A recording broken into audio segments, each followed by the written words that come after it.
In our next example, we're given a rational function. We'll first find the domain of the rational function, and then we'll use several parts to graph the rational function.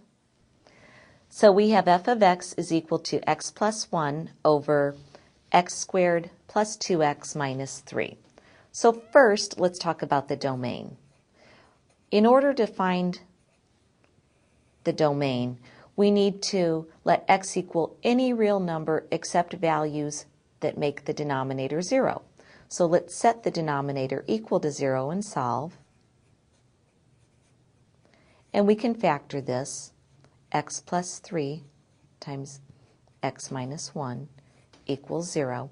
If we set each of these linear factors equal to 0, if we set x plus 3 equal to 0, we get x equals negative 3. And if we set x minus 1 equal to 0, we get x equals 1.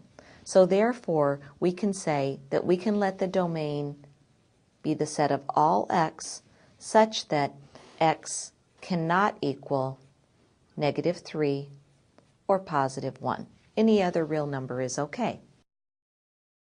Let's move on to step 1 to help us graph this rational function.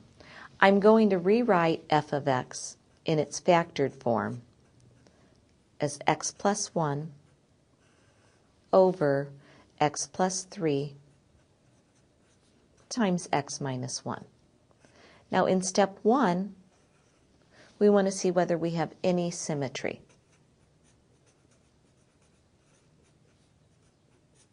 Well, in order to check for symmetry, we're really looking for f of negative x. Let's go back to the original function for a moment. I'll substitute negative x everywhere I see an x. In the numerator, I have negative x plus 1. In the denominator, when I take negative x and square it, it's still x squared. Plus 2 times negative x gives me minus 2x, and then I have minus 3.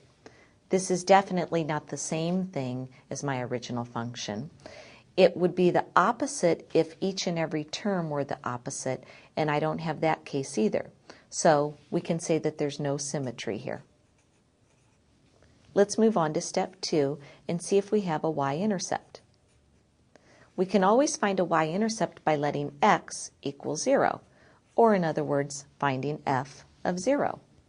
We'll get 0 plus 1 over 0 squared plus 2 times 0 minus 3.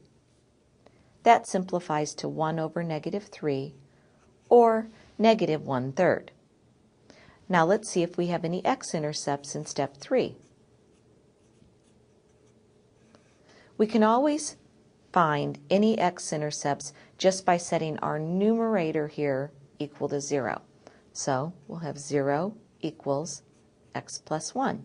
This has a solution that x equals negative 1. So we have one x-intercept. Now let's move on to step 4. In step 4, we want to see if we have any vertical asymptotes. We do that by setting the denominator equal to 0. We already did that when we were looking for our domain, and we can see we had two solutions, x equals negative 3 and also x equals 1. So those are our two vertical asymptotes. Now in step 5, we check to see if we have a horizontal asymptote. We can do that by comparing the degree of the numerator, in this case it's 1, to the degree of the denominator, 2. Since the degree of the numerator is less than the degree of the denominator, we automatically have the line y equals 0 as our horizontal asymptote. Now, before I move on to step 6 and plot a few points, I'm going to put some of the pertinent information on the graph. We know there's no symmetry, but we do have a y-intercept at negative 1/3, so let's plot that. We have an x-intercept at negative 1, and we also have two vertical asymptotes. X equals negative 3 is our first one, and x equals positive 1 is our second one. And then finally, we have a horizontal asymptote, y equals 0. That's simply the x-axis, so I'll extend that with dotted lines. Now we're ready to choose some points. We want to choose points in between or to the left or right of our vertical asymptotes and our x-intercepts. So let's choose a value to the left of x equals negative 3. Let's say we'll let x equal negative 4. If we let x equal negative 4, and we can substitute that either into our original equation. Sometimes it's easier to substitute it in here into the factored form. I did substitute negative 4 in for x into the factored form, and I got the f of x value at negative 3/5. So negative 4, comma, negative 3/5 is on my graph, right about here. We already have the two vertical asymptotes, so let's choose a value in between x equal negative 3 and x equal negative 1. Let's say x equal negative 2. Again, I substituted into my factored form of my function, and I got the value positive 1/3. So we can say negative 2, comma 1/3 is a point on our graph. And then we can also pick a value here in between, say, negative 1 and positive 1 for x. I chose to choose positive 1/2. When I chose 1/2 for x, I substituted it in, and I got negative 6/7 for my y value.